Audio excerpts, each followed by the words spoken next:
Jagged, Jai Masters. Eventually, you get enough clarity to realize that what we call working on yourself and growing spiritually, going to God, are exactly the same thing. They're exactly the same thing. I mean, not even like they get along together. They are the same thing. If you have a helium balloon with a gondola under it, and it's on the ground, tethered by ropes and stakes in the ground, but it's filled with hot air, it's filled with helium, whatever, its natural state is to rise. You don't need to do anything to make it so that it will rise. There's a reason it's not rising. And that reason is not because it's not its natural state. Its natural state is to go up. The reason it's not going up is because it's anchored. It's tethered. It's tied to something that doesn't allow it to go up. Some people make the gross mistake of thinking spirituality is about putting more helium in the balloon. Somehow getting it to go up, to want to go up. And others come to the deep realization that it's about cutting the tethers. It's about cutting the ropes that are binding it to the ground. If you cut the ropes that are binding to the ground, it's not like that's your first step. Now there's another step you must do. If you cut the ropes that are binding to the ground, you do nothing. It goes up by itself. That is the truth of life and of the spiritual path. There is a reason that one is not experiencing the unity, the oneness with all things. And there's a really, really good reason for that. And until you deal with the reason, you're wasting your time trying to have spiritual experiences or trying to meditate deep enough to touch something that's beyond yourself, because you'll never hold it. It'll be some experience that you had. So real growth, real spirituality, is about cutting the tethers, cutting the ties, releasing the anchor. But that's the kind of work that's not so romantic. People don't want to do it. But nowadays, it's beautiful. People are starting to do that work. So what is tying us down so that we can't ascend, so that we don't feel the natural force lifting us up? And the answer is very simple. We are. It is not anything else that is doing it. It is a literal, willful act that every one of us are doing to bind ourselves and tie ourselves down so we don't go up. So that's why it's awful funny when you say, I want to know God. Well, that's a lie. That's like saying, I want to go up, but you're holding on to the anchors that are keeping you down. Ramdas used to say it this way, I want to go up. It's a big difference, okay? I want to, right? Now, why are we doing that? Why are we doing that? Why would we do that? The answer is because at the core of your being, not at the deepest core, it's ready to go up, it's beautiful. But when you drop into the body, when the self, the consciousness, the awareness of being drops into the body, it loses itself. It gets disoriented. It doesn't know itself as itself. It gets amnesia. When people get amnesia, they're scared to death when they come to. It's a terribly uncomfortable situation to not know who you are, who your family is, where your house is, anything about you. I mean, that'd be pretty freaky, wouldn't it? That's what happens. And that is what's going on inside of you. So deepest at the core, not back to the self, to the Atman, to the clarity, to the consciousness, but the moment the consciousness drops in, there's total disorientation. All right, now what? You try to get oriented. It's literally at a panic level. It's at a survival level. How do you try to get oriented? Interestingly enough, there is stuff coming in front of you. You've dropped into this body and the senses are picking up the world that's unfolding in front of you. So it comes in. That is your first experience of something other than yourself. You're the consciousness, the awareness. Now it's what are you conscious of? And I'm not going to go into it too deeply, but it's something you should, someday you'll experience what I'm talking about. So what you do, you, the indwelling being, the consciousness, the awareness of being, is you start to cling, to hold on to these objects that are passing through your consciousness, because you're not looking back up to where you came from, to the nature of your own being. What is the source of your consciousness? You're looking out, because that's what happens when you drop down and get bound. And so these objects of consciousness, your mother, your father, your crib, your house, are coming into your awareness of being. At the same time, you're panicked to try to find out who you are, to define yourself, to not be lost. And so it is absolutely natural, and it will happen every single time, that you, the consciousness, I'm talking about you in there, hi, you in there? You will grab those objects that are external to you. You are the consciousness that is aware of those things, but they are closest to you. They have come in and they're manifesting inside your mind. You will start to grab those and define yourself based on the experiences you're having. That is as deep as it comes. I gave a talk the other day at the university, and it was entitled, Where Psychology and Spirituality Touch, Merge, Where They Meet. This is really where they meet. We didn't go that deep in that talk. Took a little deeper here. Literally, this is where psychology comes from. This is where your ego comes from. This is where your self-concept comes from. This is where all of that inner noise, I talk about that voice in your head, that's where it all comes from. It has nothing to do with you. You are the consciousness, the awareness of being. But because there's this sense of disorientation, this sense of lostness, this need to define oneself, you grab onto the objects that are closest to you, and those objects happen to be mental. They don't start off being mental. They start off being outside objects. But outside objects come in, you see them in your mind. I've already been through that with you. You understand that? You're not really looking out here. That's very important. You're not looking out here. What is happening is light is bouncing off of the objects out here, reflecting off of them, hitting your receptors, and being sent back through your optical nerves and rendering inside your mind. Right now, when you look at me, you are not looking at me. It is the same as when I watch a TV, I'm not really watching the ball game. The ball game is way over there in San Francisco. But it's being picked up, digitized, sent through the wires, and then rendering on my TV screen, and I'm watching the rendering. That is what's happening right now. You are not looking outside. Outside is coming in, and you are looking inside. Okay? It's pretty far out, isn't it? Things are not what they appear to be, are they? Nothing is. So you have learned depth perception. Your mind is brilliant. You've learned depth perception. You've learned all kinds of things. It's very important. You see how beautiful spirituality rests on top of truth, physics, science. There's nothing different about it. But we don't live that way. Most people have no idea that what I said is what's going on. So basically, light bounces off the objects outside. It stimulates the receptors, your optical sensors. It gets digitized, not digitized, but in a sense, turned into impulses, electrical impulses, gets sent up your nervous system, and then renders in your mind. So right now, look at me. Look. It's in there. You're looking in there. I know you don't feel like you are, but you are looking in there. Right? And I can prove it to you. Close your eyes, then it can't come in. Turn off the lights, then it can't bounce. It's so true that it seems stupid to say. It is not that when you turn off the lights you can't see. It is that when you turn off the lights, the wavelength of the electromagnetic spectrum that your senses are able to pick up is not there. So the point is, it's all coming in. You are watching it inside. So when you first are born, when you first drop down onto this plane, hi, welcome, the first thing you experience is what's going on outside coming in, and it's passing before your consciousness. You're just, whoa, and you don't know who you are, and it scares the hell out of you. If you're in amnesia, you don't even know what's going on. Everything scares you because you don't know how to relate to it. You don't know how to relate to things, do you? What happens with new things? You get scared. And what happens if somebody doesn't behave the way you expected them to behave? You get scared. What happens if somebody who you don't like, they've always been an enemy for 5 years, you never said a nice word to it, all of a sudden walks up and says, oh, I like you so much. You get scared.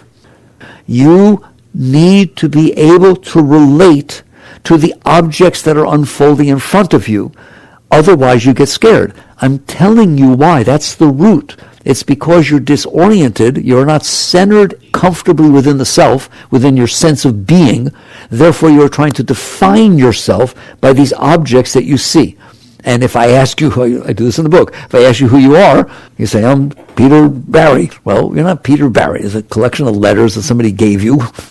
You're not a name. Okay, I'm so-and-so's wife. Very good. Who were you before you met him? You didn't exist? You're not somebody's wife. You're not a name. You're not the person who lives at 1522 Southwest 12th. Because if you move, you're still you. You're not a 23-year-old girl or woman. Why? Because someday you'll be 35 and it'll still be you. You are you. You're not what's happened to you. You're not what's passing in front of you. You are the person who experienced what's happened to you. You are the person who's experiencing what's happening to you. Do you see the difference? But that's not how we live. And the reason we don't live like that is because we're scared. Can anybody relate to being scared in there? Hi. Scared is not the right word.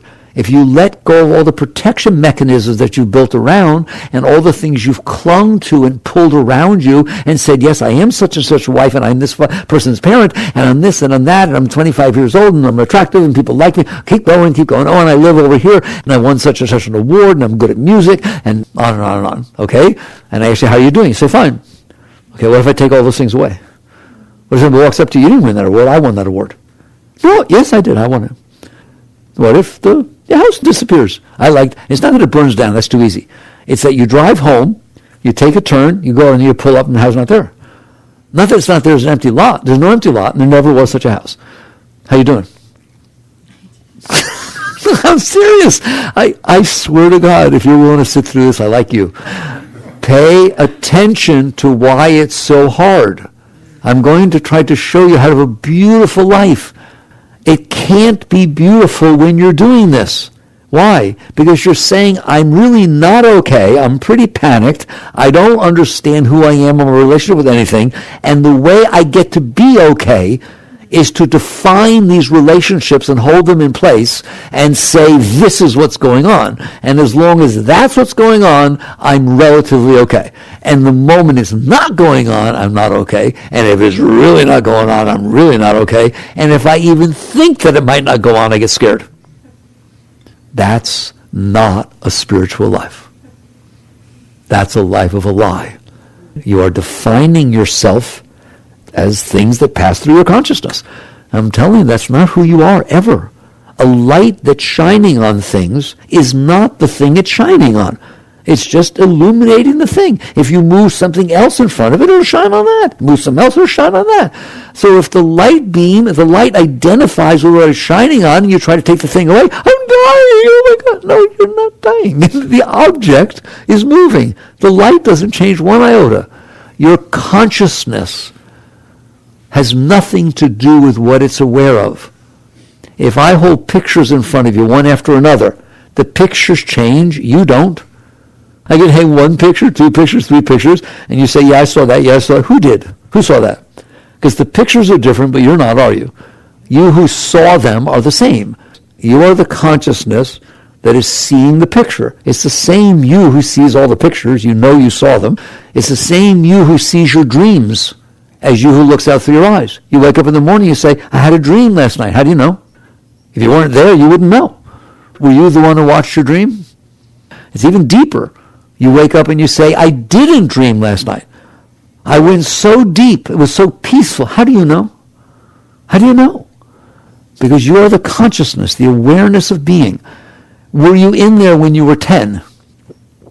Did you have thoughts when you were 10? Did you have feelings when you were 10? Did you see things when you were 10?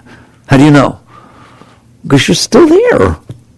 When you were 10 and you looked at a mirror, you looked out your eyes at a mirror, did your body look like it does now? No. Was it you who looked? Don't think about it. It's intuitive. There's only one of you in there. There are lots of thoughts. There are lots of objects that have got passed by. There's lots of feelings. But you're the same one who feels all of them. If you come to me and you say, oh my God, since my friend left, my husband left, my person left, my heart hurts. I'm going to ask you a very simple question. How do you know? How do you know? Because you are the conscious being that is aware of the feelings that are coming out of your heart. Not because you are your heart. You don't even use the words. You say, my heart hurts. Who's this my that has a heart? My finger hurts. Who's this who has a finger? It's so intuitive, it's ridiculous. You are in there, and you have been in there from the beginning. and you're the consciousness. You are not even related to the objects that are passing in front of you. Like I said, if I hold a picture and take it down, you don't die. The picture just went away. You're still there knowing you saw a picture and now it's not there. So that's what's meant by self. That's what's meant by Atman. That's what's meant by soul. That is the core of your being. You, the indwelling being, the end user, the one who lives in there. That is what spirituality is all about. You're going to call it self-realization. You realize who you are. But you can't now. Why? Because you have tied yourself to an anchor. What anchor? These objects have passed through your mind since you were young, and you clung to some of them, not all of them. I always tell you didn't cling to the white lines that pass by when you're driving, but you clung to some stuff, didn't you? Stuff that had an impression on you. You had a neat car when you were in high school. You're that kind of a person, right, with a sports car, whatever it was, right? You see that car now, 10 years later, you get all excited, don't you? You hung on to things. I'm the one that had the neat car. I'm the one that had this experience. Do you understand that? And you start building this model of yourself. Psychology calls it a self-concept. The self-concept is not the self. It's a concept of the self. It's a thought pattern. So you hold on. The bottom line is, the reason you do it is because you're scared. You're disoriented. And so you start to, we just call it clinging. You start to cling to or grab objects that are passing through your consciousness, through your mind, and you hold on to them and you build them in your mind. And you actually held on to a number of experiences, quite a number, that you've had in your past, and now you define yourself as that person. And what happens is you're in trouble if you do that. Everybody does it, don't feel bad, but I'm here to tell you, you're in big trouble if you do that. Why? Because if I build this model of who I am, everybody better agree.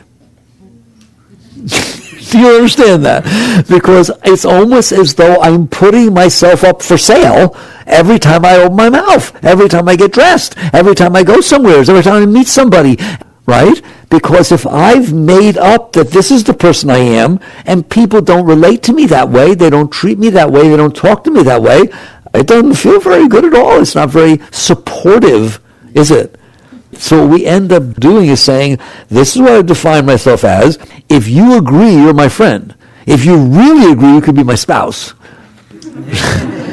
But you have to sign on the line that you'll always support me.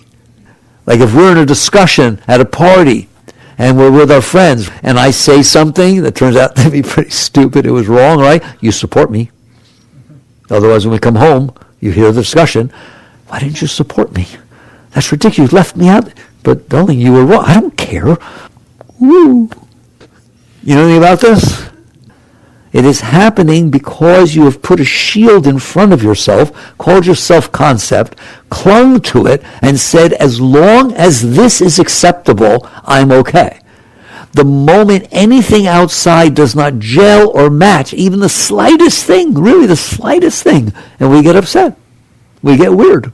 It gets uncomfortable inside. Come on. It's just so funny. It's so funny. It's embarrassing to even talk about. So what I want to explain to you is that discomfort you feel inside when somebody doesn't agree with you, when somebody doesn't say what you thought they'd say, when something isn't unfolding the way you thought it would, whatever it is, that basically you get uncomfortable. That discomfort that you feel inside is really the legacy, the vibration of that original panic of, I don't know who I am, I need to define myself, in a sense of panic, and then you grab onto things. When the things don't support you, you fall back a little bit into that fear, into that insecurity, into that sense of lostness. Let me ask you a question, and don't answer me. Has it ever totally fallen apart on you? Have you ever had enough things happen outside, usually it's someone you love leaving you or something like that, or dying, something happening that is so against your self-concept, so different than what you anticipated or expected, that the inside collapses. And you almost like don't know who you are anymore, and you don't know how to relate to anybody, yes or no? That's everything I'm talking about. I know you don't want to experience that. I'm sure you don't even like talking about it. I want you to see where it comes from, and I want you to see where spirituality and psychology touch. It is consciousness, awareness, soul, Atman, spirit, descended God that gets lost when it drops into the body. It doesn't know itself as itself. It doesn't know its divine roots. It's just consciousness that's aware of what's going on in front of it. It's very confusing. And so it starts to cling. It starts to hold on. And you do it your entire life, not just when you're a baby, right? You cling to all these things and you build this model. But behind it is why you're doing that. And that's the discomfort of not knowing yourself, of not knowing who you are. All right? At some point in your life, not most people's lives, but you guys are special. Some people wake up. They wake up and realize, this isn't very much fun. I'm tired of being scared. I'm tired of worrying about everything I say. I'm tired of worrying about what my hair looks like. I'm tired of worrying about whether they put the right clothes on that match to what everybody else is wearing. I'm tired about worrying about the fact that I burped. I'm tired about the fact worrying about that my hair might get gray and then people don't like me. I'm tired of worrying about whether people that they're at where they said they were at, or they lying to me, or what's going to happen, blah, blah, blah, blah, blah. You just get tired of it. I get tired of it. I don't want to live like that. You wake up and you realize we're all sitting on this tiny little planet. A tiny planet, this little piece of dirt, spinning around in the middle of nowheres, being neurotic. Worrying about every single thing. How often do you have a conversation with somebody? Normal conversation. You give your opinion, they give their opinion, you say something, what you like, blah, blah. Normal conversation. You walk away. Is that conversation over? No, the conversation's not over. You keep going on, you stupid head. If I should have said this. Oh my God. Why did I say that? Oh my God. One day I hope he doesn't misunderstand what I said. It's like, should I call him? No, don't call him. Is that just me, or anybody else got that going on in there? I'm trying to show you why. I'm literally showing you why that goes on. People sometimes say to me, well, why does that voice in your head talk so much? Because you told it to. You, the consciousness, the awareness of being, has gotten lost and has tried to define itself in what is not itself.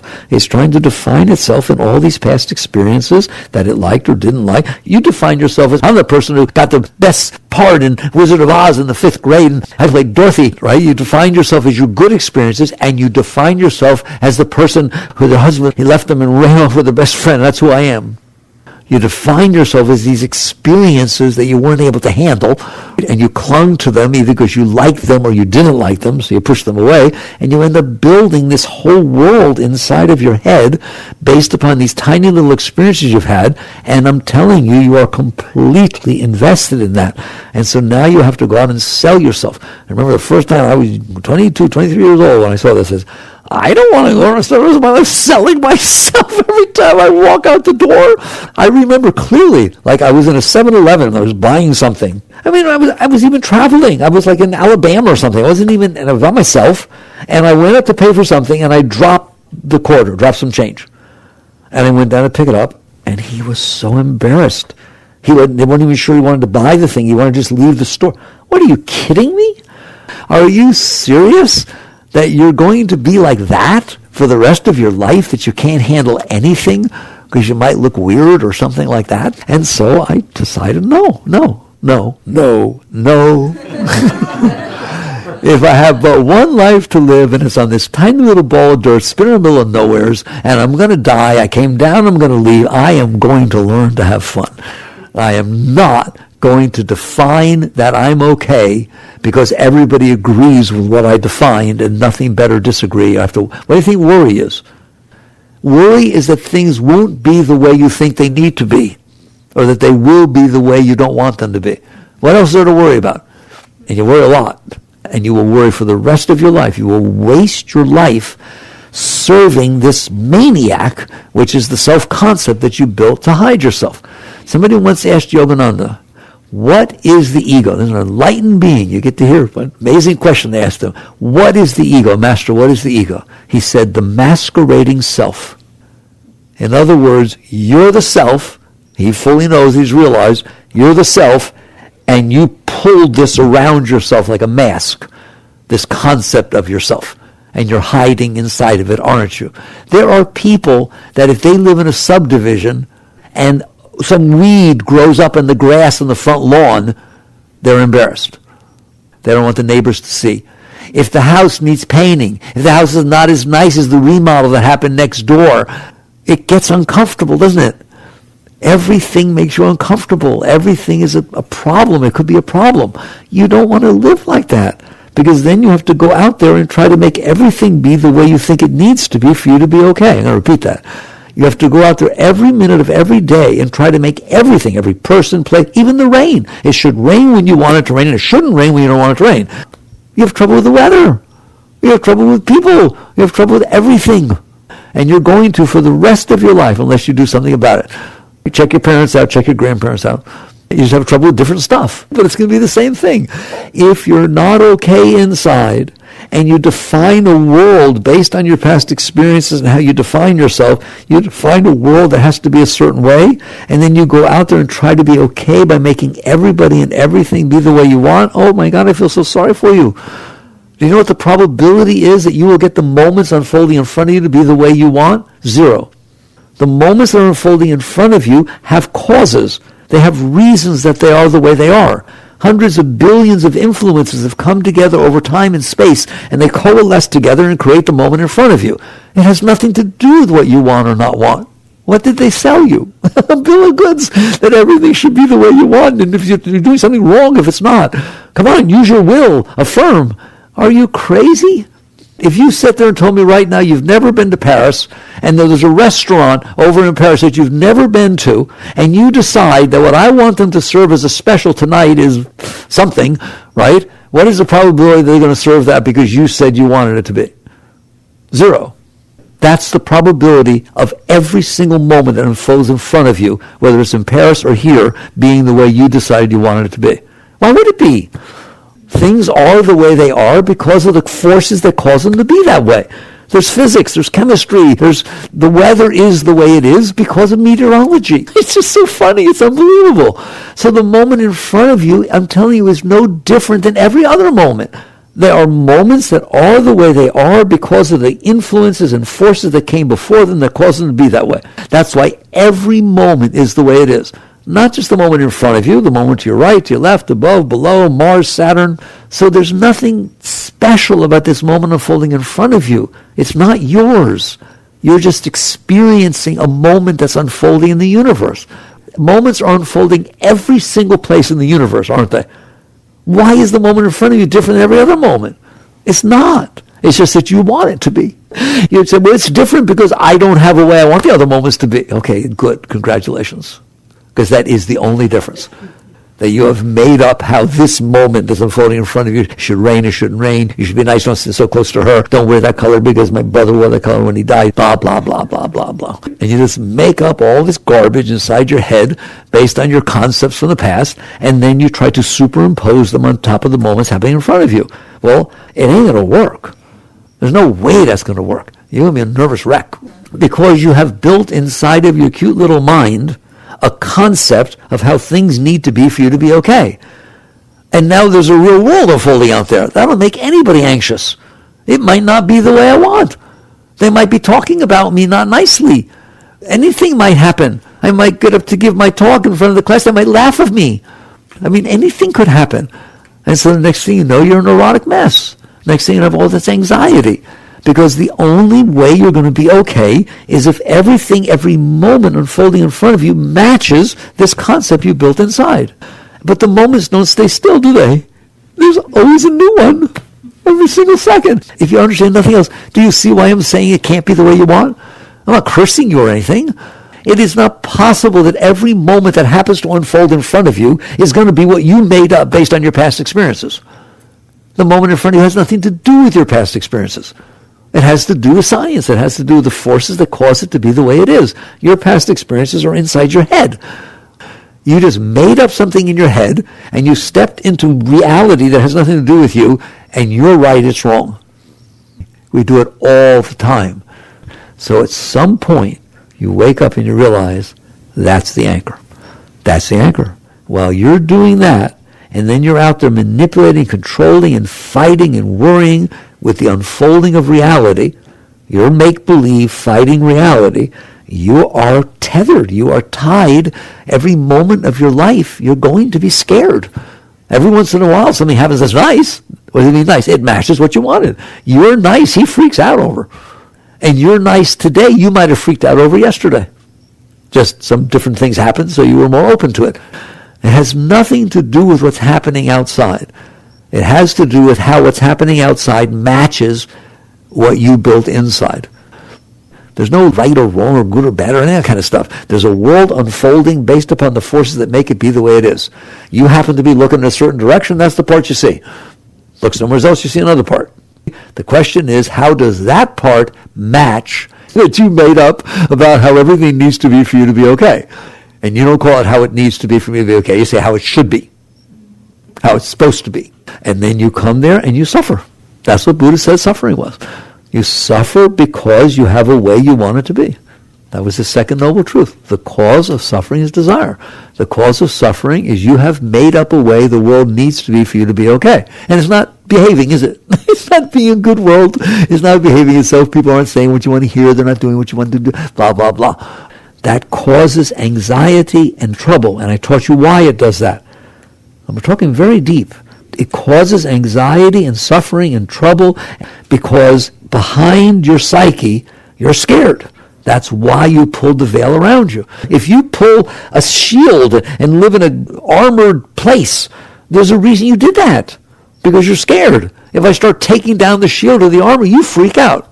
Because there's a reason. If you think you're so bold and, no, I'm not scared anymore. I carry 15 Uzis with me. Okay, fine, I understand. No, I've been scared since I do that. Okay, we'll take those away. No. There's a reason you're doing what you're doing. There's a reason you built this self-concept. There's a reason you worry so much. There's a reason you're so anxious. There's a reason that you need things to be a certain way. And that reason is you're okay in there. And so you built all this in order to hide, in order to be okay. What spirituality says is if you continue going out there doing that, you will suffer for the rest of your life. You will always have problems. Even if you have something that's nice, you'll be afraid of losing it. There is no peace for that kind of life. Plus, the terrible thing is the world keeps changing. Every moment there's another moment. And so it never gets comfortable. All right. So what do we do about that? Is there something you can do about it? The answer is yes. Yes. You can learn to be okay inside. Not give the psyche what it wants. Not avoid what it says it doesn't want. That's a game. If you play that game, you lose. You'll do it your entire life, and you don't ever get satisfied or for any period of time. So the question is, what is the root of all this? I explained that to you. The root of all this is you're scared to death in there. The root of all this is why you're maintaining that self-concept. Why you need things to be the way you need. Because otherwise it gets really freaky in there. It gets scary. Believe it or not, the short answer is this: learn to get comfortable with that. That's the other life. The other life says, yes, if you take away my Uzis and all my armor stuff, I get scared to death. I have two choices. Try to get the stuff back or work with that fear. I don't want to build my life on top of that fear. I want to learn to work with myself so that I can deal with that fear, so that I can work my way through that fear. That is literally the difference between a worldly life, a person who's forced to go out there and make everything be the way they want and never not be the way they don't want, and a spiritual life, a person who is saying, my work is to work on myself, to learn to come into harmony with these vibrations and these feelings, no matter how uncomfortable they are, to learn to get comfortable with them and work my way through them so I can find myself back to my being, so I'm not lost anymore. That's what it means. And when you do that, you will find God. You will find what all the great masters found. You will find what Christ taught. You will find what Buddha taught. You will find what Muhammad taught. You will find that you are somebody very, very great in there. And the fact that you have to work your way through this discomfort and fear, that stuff that doesn't know who you are, and you start looking back to find yourself instead of looking out into your mind. And that is the essence of spirituality. And the more you do that, the more you get more and more comfortable. And the hilarious part of it is, the more you start to realize you're not only okay, you're the most beautiful thing ever walked the face of the earth. Who? You in there. You in there. So there's you, the self, the Atman, the consciousness, and then there's this layer of fear, of lostness, and then there's this whole psyche you built in front of that layer to try to be okay even though you feel the lostness and the fear. That's it. The answer is to work your way through that layer of discomfort to be able to come back to the nature of your true being. In the yoga teachings, we teach that one of the names for God, one of the names for the soul is Satchidananda. Satchidananda, eternal conscious ecstasy. Someday I want to know that you are going to touch that part of your being and you will remember this talk and you realize you're the most beautiful thing ever walked the face of the earth. You don't have a single problem. You will never have a single problem. You do not need anyone or anything. You have reached a state where you're feeling nothing but love, joy, light, upliftment, beauty. That is what's going on inside of you. Basically, you're fine. You're whole. You're complete. You found your way back to the core of your being, which happens to be the most beautiful thing there is. It says in the Bible, man was created in the image of God. That's what it's talking about. You will touch parts of your being that you realize are so expansive and beautiful, they have nothing to do with your humanness. What a human is God lost. It drops down and builds all this garbage. If you let go of that, I'm going to talk to you how to do that. If you make the meaning and purpose of your life, you have a choice. Is the meaning and purpose of your life to manipulate and control the moment in front of you so you feel more comfortable with it and so it doesn't betray you and freak you out so you have to deal with that discomfort in there? Or is the meaning of your life to work your way back to the core of your being so you undid the reason for the rest of this? The ego falls off, just falls off. You no longer have problems with what people say. And people sit there and say, but why would you behave properly if you don't have all the fear and the social anxiety? If you are fine inside, I guarantee you're going to be fine outside. If you don't need anything from another person, you're not going to mistreat them. Why would you? You're fine. So the answer is not to build this psyche with all these super egos and concepts and all this junk.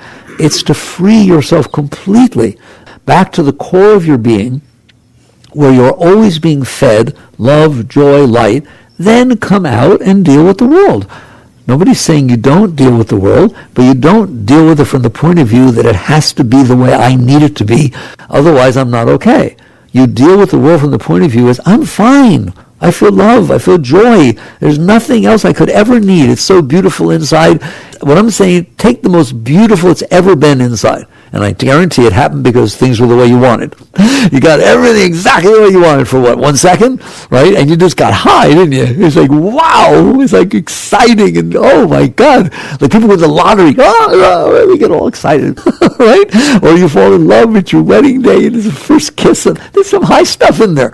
You see a beautiful sunset that's so, everything's just right. It blows you away. Take that, multiply it times 1,000,000, and have it going on all the time.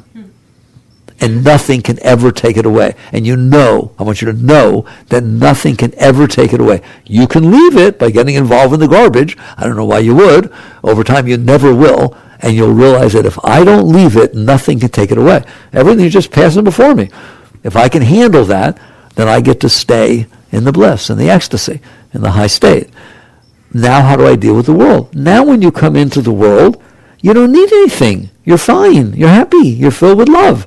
So you end up not taking things from the moment unfolding in front of you, not manipulating and needing things from the moment unfolding in front of you. You actually help and serve the moments in front of you. It's a totally natural thing. If I don't need anything from you and I'm not afraid of you and you're in front of me, that's the moment in front of me, it's more like, well, what can I do to help? I'm doing fine. That's called compassion. I'm doing fine. Can I lend a hand? Would you do it and want something back? I don't need anything. It's not like I'm going to renounce the fruits of my action. You can't even imagine anything that you could get from outside that would ever create anything close to what's already going on inside of you. That sounds a little different than the garbage down here, doesn't it? So you can either wallow in the garbage and try to make everything be the way your self-concept says it has to be, good luck, or do the work that's necessary to work your way through that layer of discomfort instead of trying to protect yourself from it by manipulating the world.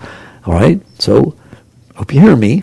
And I'm talking about you get uncomfortable. You know that. You get uncomfortable, and you've gotten uncomfortable. I am telling you that you, the consciousness, are capable of handling the discomfort perfectly comfortably, and if you can handle it, it's not scary anymore.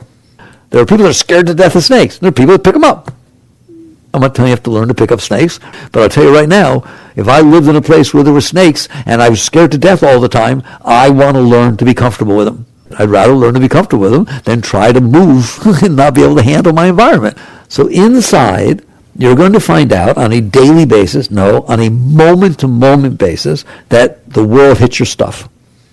Have you noticed? I give you the example I give you all the time. Somebody's driving in front of you. It's so funny. I teach it all the time, and it starts happening to me all the time. Literally, just the other day, someone is driving exactly 15 miles an hour below the speed limit, and I'm behind them, and I'm thinking of my talk. You deserve it. You give this talk all the time. Somebody's driving 15 miles an hour below the speed limit, and there you are, and you can't pass. There's a double line. There's traffic coming, and then there you are. It creates discomfort. You get uncomfortable about the stupidest thing in the world. You're driving, and when you get to the place you're going, which is like 20 minutes away and miles away, you have to carry some things out, and it starts drizzling where you are now. It gets uncomfortable. Your mind starts getting a little anxious, doesn't it? Those are the ones I want. Don't worry about the big ones. Don't worry about the big ones. Don't worry about what freaks you out completely, right? I want the tiny little ones that happen every moment of every day. It's just absolutely unbelievable how often that happens, right? That you get this little sense of discomfort, right? I want you to practice, learn. I know it's not natural. I want you to learn to be comfortable with that discomfort. I want you to make it a game. It's a video game, just like the kids play the video games, okay? They have fun. They get up to level 6, and they come all the way down. They laugh, and they go do it again, right? That's how I want you to be about the stuff inside of you. I want you to play with it. I want you to say, I am going to learn to handle these little things that are uncomfortable. How do you handle it? By literally, if you can handle something, you don't have to do anything about it. I don't need to do anything about the fact that the person in front of me is driving 15 miles an hour below the speed limit. If I can't pass them, there's nothing I can do. Am I okay that there's nothing I can do? Am I okay that this is a situation that I'm in? The natural tendency is it's not what I want, therefore I'm not okay.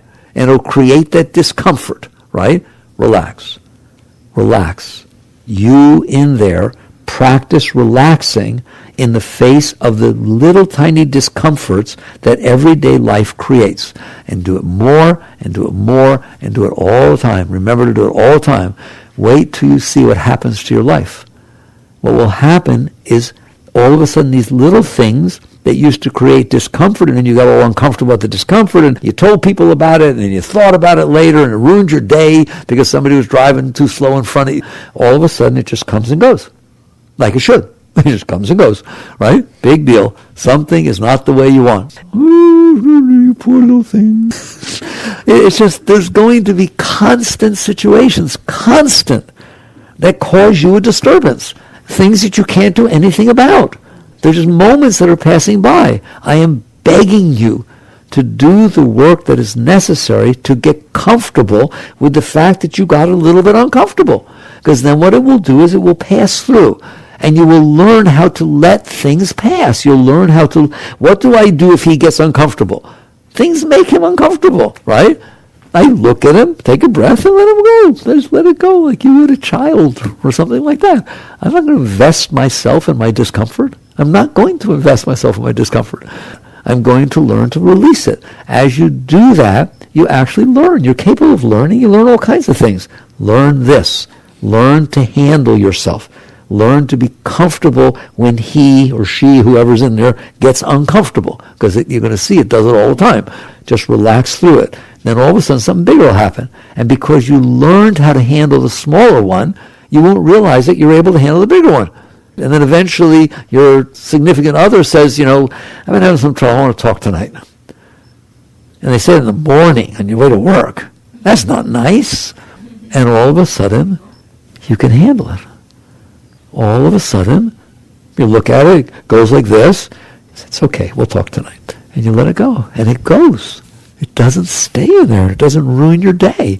And you actually come home, and all of a sudden, your significant other is sitting there. She had some great day, or had some great day, and got a raise. And said, I thought you were, no, I'm sorry. I was just in a bad mood. And you would have ruined your whole day worrying about what was going to happen that night, wouldn't you?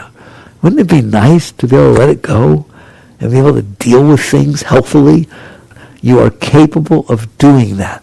But it means you work your way through the discomfort instead of devoting yourself to the discomfort. Devoting yourself to doing something so the discomfort's not bothering you. Let me repeat that, because that's the essence of spirituality. Instead of devoting all of your will and your intelligence, your energy to figuring out how not to feel this discomfort or make it go away when I feel it or blame somebody or make sure it never happens again, whatever the heck it is, that's called devoting your life to the lowest part of your being. You devoted your life to your discomfort. Instead, you look at the discomfort and you say, I can handle you. I can handle that you exist. I can handle those white lines on the road. I can handle cars drive by. I can handle that this feeling came up inside. And you just, I'm telling you, relax and you lean away from it. Relax, R&R, relax and release. You just relax inside. Relax. If you need to do mantra. I told you, you can just count. If you're not into spiritual stuff, just count. 1, 2, 3, 4. That is healthier than, oh, why did you do this? I wish you would drive faster. 1, 2, 3, 4. Really, you have the right to do these things. You've never exercised that right. You let the reaction to the discomfort run your life.